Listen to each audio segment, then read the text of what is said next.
So, all along, we've been focusing on designing UI effects and panels. But today, we're shifting our attention to the text. First up, let's talk about adding an emboss effect to your typography. You have the flexibility to toggle between an inverted or standard emboss, so play around with that to see what fits your aesthetic. For the radius, a setting of around 30 pixels usually hits the sweet spot.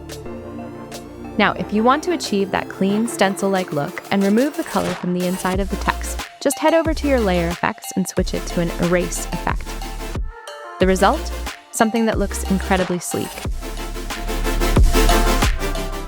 You can also apply the same technique to your panels for consistency. Try using an inner emboss effect this time, and keep the radius much tighter. Let's aim for something around 4.1 pixels. Once you have those details dialed in, you're good to go. Honestly, these subtle depth effects can really elevate a design, and I think they'll look fantastic on your next website project.